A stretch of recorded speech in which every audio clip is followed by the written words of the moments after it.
സൈന്യങ്ങളുടെ കർത്താവേ, അങ്ങയുടെ വാസസ്ഥലം എത്ര മനോഹരം. വചനം ഏതാണെന്ന് അറിയാലോ അല്ലേ? സങ്കീർത്തനം 84 അതിൻ്റെ 1-ാമത്തെ വാക്യമാണ്. ദേവാലയത്തിലെത്താൻ, ദൈവസാന്നിധ്യത്തിലെത്താൻ, ആ ദേവാലയത്തിൽ നിന്ന് കർത്തൃ സാന്നിധ്യത്തിൽ നിന്ന് ആനന്ദം അനുഭവിക്കാൻ ആഗ്രഹിക്കുന്ന ഒരു വിശ്വാസിയുടെ ഉള്ളിൽ നിന്നുള്ള പ്രാർത്ഥനയാണ്, സൈന്യങ്ങളുടെ കർത്താവേ, അങ്ങയുടെ വാസസ്ഥലം എത്ര മനോഹരം, എത്ര അനുഗ്രഹീതം. പ്രിയപ്പെട്ട സഹോദരങ്ങളെ, പഴയ നിയമത്തിലെ ഒരു പശ്ചാത്തലത്തിൽ സങ്കീർത്തകൻ ഇതിങ്ങനെ പാടി പ്രാർത്ഥിക്കുമ്പോൾ കർത്താവിൻ്റെ ദേവാലയം, കർത്താവിൻ്റെ സാന്നിധ്യമൊക്കെ ഇയാളുടെ മനസ്സിലുണ്ട്. ആ ദേവാലയത്തിലേക്ക് ചെന്നെത്താനും, ആ ദൈവത്തെ ആരാധിക്കാനും, ദൈവത്തിൻ്റെ സാന്നിധ്യവും സ്നേഹമൊക്കെ അറിയാനും ഒക്കെയുള്ള ആ ദൈവം കൂടെ നിൽക്കുന്ന ഒരു അനുഭവമൊക്കെ അറിയാനുള്ള ഒരു വലിയ വാജ്ഞ, വലിയൊരു ആഗ്രഹം ഇയാളുടെ ഉള്ളിലുണ്ട്. സൈന്യങ്ങളുടെ കർത്താവിൻ്റെ ആ ഭവനം എത്ര അനുഗ്രഹീതം. ശരിക്കും പറഞ്ഞാൽ ഇന്ന് നമ്മൾ ഈ വചനമൊക്കെ കേട്ടുകൊണ്ടിരിക്കുന്ന സമയത്ത് ആ ദേവാലയം, ആ ദൈവ സാന്നിധ്യം എവിടാണെന്നറിയോ? നമുക്ക് നമ്മുടെ ഇടവകപ്പള്ളിയെക്കുറിച്ച് ചിന്തിക്കാം, നമ്മുടെ അടുത്തുള്ള ആരാധനാലയത്തെക്കുറിച്ച് ചിന്തിക്കാം. പൗലോസ്ലീഹയുടെ മനസ്സിൽ കൂടെ നമ്മളിത് വായിക്കുമ്പോൾ, പൗലോസ്ലീഹ കൊരിന്തോസുകാർക്ക് 1-ാമത്തെ ലേഖനം എഴുതുമ്പോൾ അതിൻ്റെ 6-ാമത്തെ അധ്യായത്തിൽ നമ്മളിങ്ങനെ വായിക്കുന്നുണ്ട്, നിങ്ങൾ പരിശുദ്ധാത്മാവിൻ്റെ ആലയമാണ്, നിങ്ങളുടെ ശരീരം ജീവിക്കുന്ന ദൈവത്തിൻ്റെ ആലയമാണ്. അപ്പോൾ ഇതൊന്ന് കണക്ട് ചെയ്ത് ചിന്തിക്കണം.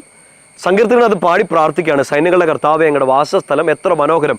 ഇന്ന് നമ്മളെ നോക്കിയിട്ടാണ് ഈ സങ്കീർത്തകൻ ഇത് എഴുതുകയോ പ്രാർത്ഥിക്കുകയോ പാടുകയോ ചെയ്യുന്നെങ്കിൽ ഇങ്ങനെ പാടണം, നമ്മളെ നോക്കിക്കൊണ്ട് പാടണം, സൈന്യങ്ങളുടെ കർത്താവേ, അങ്ങയുടെ വാസസ്ഥലം, അതായത് എൻ്റെ ശരീരം, എൻ്റെ ജീവിതം എത്ര മനോഹരം. നമ്മളൊന്ന് ആത്മപരിശോധന ചെയ്യേണ്ട ഒരു കാര്യമാണ്. നമ്മുടെ ഈ ശരീരമാകുന്ന ഈ ദേവാലയം അത്ര മനോഹരമാണോ? നമ്മുടെ ബോഡി ഷേപ്പോ, നമ്മുടെ സൗന്ദര്യമോ, നിറമോ ഒന്നുമല്ല. ഈശോ വസിക്കുന്ന ഒരിടമാണ് അല്ലേ? ഈശോ വസിക്കുന്ന ദേവാലയം. നിങ്ങൾ പരിശുദ്ധാത്മാവിൻ്റെ ആലയമാണ്, ദൈവത്തിൻ്റെ വാസസ്ഥലമാണ്, ജീവിക്കുന്ന ദേവാലയമാണ് നമ്മളെല്ലാവരും, നമ്മുടെ ശരീരം. പക്ഷെ ആ ശരീരം അത്ര സൗന്ദര്യത്തിലല്ല. നമുക്ക് ചില പാപങ്ങളൊക്കെ ചെയ്തു പോയി, നമ്മൾ ഈ പാപത്തിൻ്റെ പടുകുഴികളിലേക്ക്, പുഴുക്കുത്തുകളിലേക്കൊക്കെ വീണുപോയി. ഈ ദേവാലയത്തിൻ്റെ സൗന്ദര്യത്തിന് ഇച്ചിരി കോട്ടമൊക്കെ സംഭവിച്ചു. പ്രിയപ്പെട്ട സഹോദരങ്ങളെ, മാലാഖമാരൊക്കെ വന്ന് ദേവാലയ മുറ്റത്ത് നിന്ന് പാടി പ്രാർത്ഥിക്കുന്ന, വിശുദ്ധരൊക്കെ വാഴ്ത്തിപ്പാടുന്നതാണ് ഈ ദേവാലയം എത്ര മനോഹരം.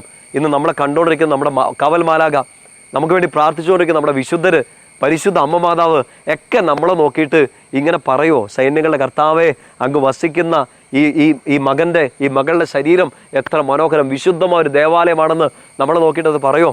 പറയാൻ ഇടവരുത്തണം. വിശുദ്ധിയിലേക്ക് ജീവിക്കണം. പാപങ്ങളോടെല്ലാം ഒരു നോ പറഞ്ഞ് നമ്മൾ നല്ല വിശുദ്ധി ജീവിക്കുമ്പോഴാണ് എൻ്റെ പ്രിയപ്പെട്ട സഹോദരങ്ങളെ ഈശോയ്ക്ക് ഈ ദേവാലയത്തിൽ ഏറ്റവും നല്ല ആരാധന നമുക്ക് കൊടുക്കാൻ പറ്റുന്നത്. റോമാക്കാർക്ക് എഴുതിയ ലേഖനം 12-ാമത്തെ അധ്യായത്തിൻ്റെ 1-2 വാക്യങ്ങളൊക്കെ ഒന്ന് വായിച്ചു നോക്കണം. യഥാർത്ഥമായ ആരാധന ഒരു ദേവാലയത്തിൽ നടക്കേണ്ട, ഈ ശരീരമാകുന്ന ദേവാലയത്തിൽ നടക്കേണ്ട യഥാർത്ഥ ആരാധന എന്താണെന്ന് പൗലോസ്ലീഹ പറഞ്ഞു തരുന്നുണ്ട്. എന്താണെന്നറിയോ?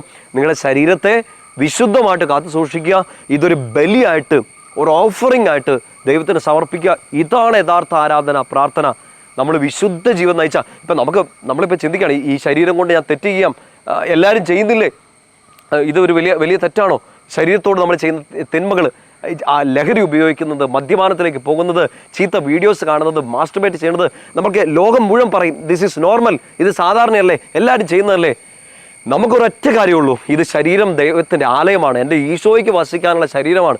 ഇതിനകത്തേക്ക് ഫിൽട്ടായത്, മോശമായത്, അശുദ്ധമായത് ഒന്നും പ്രവേശിക്കില്ല. എൻ്റെ ചിന്തകളിലേക്കോ, എൻ്റെ ഇന്ദ്രിയങ്ങൾ വഴിയോ, എൻ്റെ ശരീരത്തിൻ്റെ അവയവങ്ങൾ വഴിയോ തെറ്റിലേക്ക് ഞാൻ പോവില്ല. ഈ ദേവാലയം അശുദ്ധമാക്കില്ലെന്ന് വളരെ സ്ട്രോങ് ആയൊരു തീരുമാനമെടുക്കുക. അങ്ങനെ ഒരു തീരുമാനത്തിലാണ് യഥാർത്ഥമായ ആരാധന. നിങ്ങളുടെ ശരീരത്തെ വിശുദ്ധമായിട്ട് ദൈവത്തിന് പ്രീതികരമായൊരു ബലിയായിട്ട് അർപ്പിക്കുക. ഇതാണ് യഥാർത്ഥമായ ആരാധന.